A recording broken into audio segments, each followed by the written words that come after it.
आदरणीय नरेंद्र मोदी जी, इनके काफिले में जो कार चलती है वो कार है 12 करोड़ रुपए की। 12 करोड़ रुपए की कार, 12 करोड़ रुपए की कार उनके काफिले में चलती है। एक नहीं, कई कारें 12-12।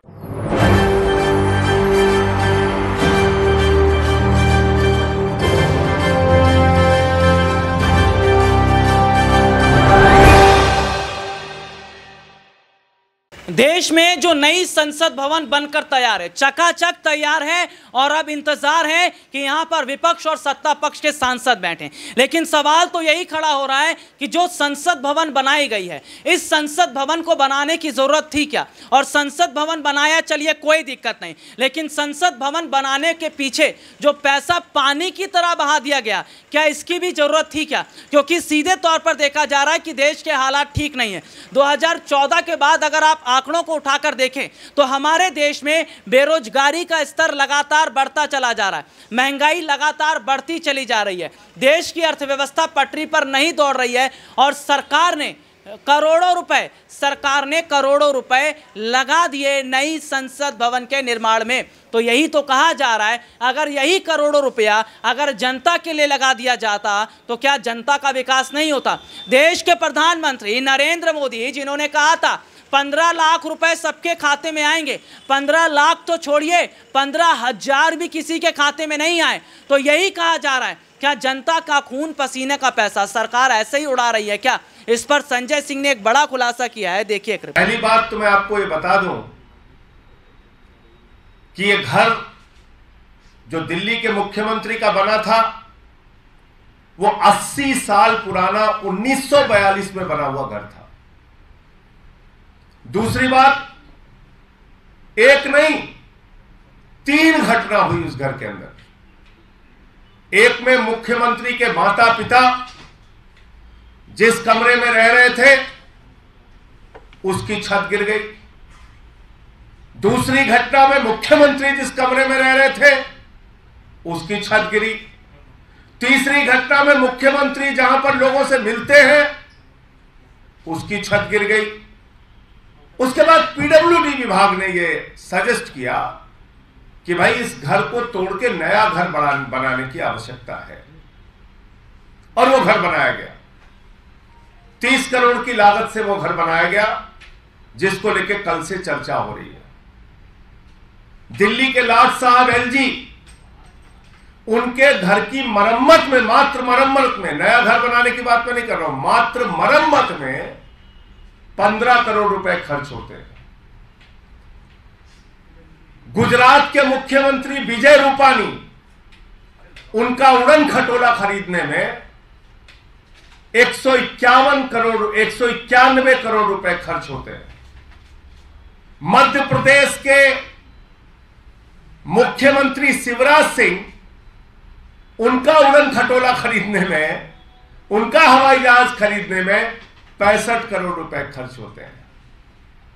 देश के शहंशाह आलम, भारत के प्रधानमंत्री आदरणीय नरेंद्र मोदी जी, जो कहते हैं मैं तो एक फकीर हूं, सिर्फ झोला लेके कहीं भी चल देता हूं, वो फकीर, उनका घर बन रहा है 500 करोड़ रुपए में, 500 करोड़ रुपए में। और शहंशाह आलम अगले घर में जहां जाएंगे, शहंशाह आलम जिन 500 करोड़ रुपए के घर में जाएंगे भारत के प्रधानमंत्री आदरणीय नरेंद्र मोदी जी, उसके पहले उन्होंने कहा कि हमारे घर को थोड़ा ठीक ठाक करो। तो उस घर को ठीक ठाक करने, मात्र ठीक ठाक करने में 90 करोड़ रुपए खर्च हुए। 20,000 करोड़ रुपए का जो सेंट्रल विस्टा का प्रोजेक्ट है, वो लगभग 23,000 करोड़ रुपए का प्रोजेक्ट बन गया है। उस प्रोजेक्ट में आदरणीय प्रधानमंत्री जी का घर 500 करोड़ रुपए में बन रहा है, और उस घर में जाएंगे उससे पहले मौजूदा घर में 90 करोड़ रुपए खाली उसके रिनोवेशन में खर्च किया जाता है। भारत के हमारे फकीर प्रधानमंत्री, गरीब प्रधानमंत्री 10 लाख रुपए का सूट पहनते हैं, 1,25,000 रुपए की पेन इस्तेमाल करते हैं। भारत के फकीर प्रधानमंत्री 1,60,000 रुपए का चश्मा इस्तेमाल करते हैं। और ये भारत के प्रधानमंत्री आदरणीय नरेंद्र मोदी जी, इनके काफिले में जो कार चलती है वो कार है 12 करोड़ रुपए की। 12 करोड़ रुपए की कार, 12 करोड़ रुपए की कार उनके काफिले में चलती है। एक नहीं, कई कारें 12-12 करोड़ की। और मैं सुन रहा था आज भारतीय जनता पार्टी के प्रवक्ता को, ऐसा लग रहा था कि तुरंत रो देंगे, उनके आंसू निकलने वाले हैं, ऐसे व्याकुल थे बेचारे। कोरोना की महामारी का जिक्र कर रहे थे।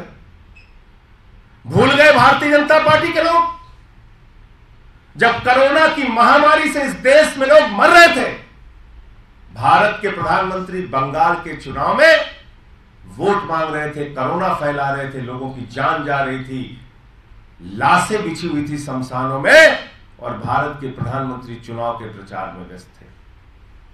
भूल गए भारतीय जनता पार्टी के लोग।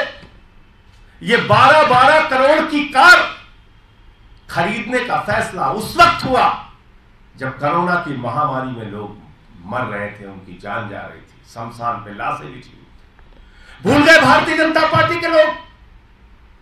ये फकीर जो कहते हैं मैं चाय वाला हूं, बहुत गरीब घर से पैदा हुआ, 8,400 करोड़ रुपए का जहाज अपने लिए कोरोना की महामारी में खरीदते हैं।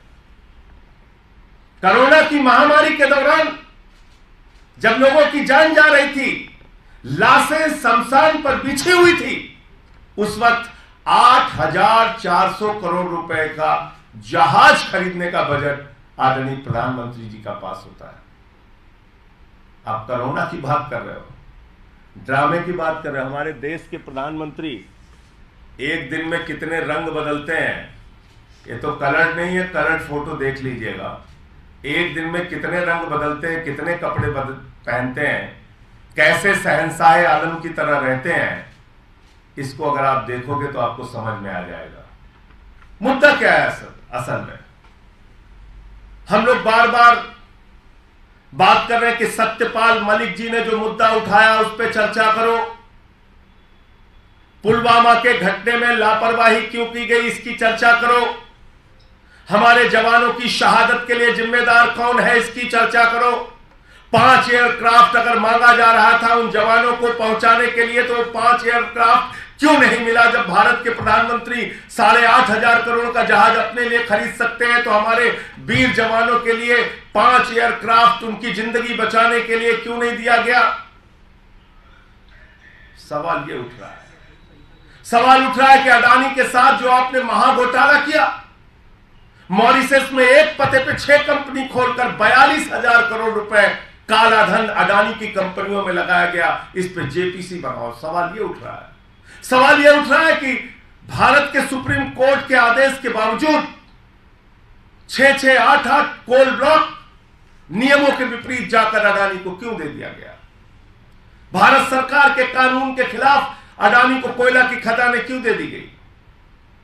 सवाल यह उठ रहा है कि एयरपोर्ट कैसे दे दिया गया, सीपोर्ट कैसे दे दिया गया, तमाम सारी संपत्तियां एक ही व्यक्ति के नाम नीलाम कैसे की जा रही हैं, उसको सौगात में कैसे सौंपी जा रही हैं, उस पर कोई चर्चा करने को तैयार नहीं, उस पर कोई बातचीत करने के लिए तैयार नहीं। मुख्यमंत्री के घर को चर्चा का विषय बनाना चाहती है भारतीय जनता पार्टी। मुख्यमंत्री के घर को विषय बनाकर असली मुद्दों से ध्यान भटकाना चाहती है भारतीय जनता पार्टी। और आज मैं भाजपा के प्रवक्ता संबित पात्रा को सुन रहा था, अगर तुम में जरा भी नैतिक साहस है तो पूरे देश से अपने प्रधानमंत्री जी को बोलिए कि पूरे देश से हाथ जोड़कर माफी मांगे कि कोरोना के समय में चुनावी रैलियां करके कोरोना क्यों फैला। ये रिपोर्ट आपने देखी जिसमें सीधे सीधे तौर पर विस्तार से हमने अपने दर्शकों को दिखाया। अब आने वाले वक्त की तस्वीर ही तय कर रही है कि क्या नया संसद भवन जो बनकर तैयार हुआ है, इसकी अब जांच होगी और पता लगाया जाएगा कि इतना पैसा सरकार ने कहां कैसे इस्तेमाल किया। और अगर जांच शुरू हो जाती है तो देश के प्रधानमंत्री नरेंद्र मोदी की फिर क्या मुश्किलें बढ़नी तय हैं, और ऐसे में क्या सरकार को इस्तीफा भी देना पड़ सकता है। आज के लिए इतना ही, आपसे फिर दोबारा मुलाकात होगी, तब तक के लिए इजाज़त दीजिए, नमस्कार।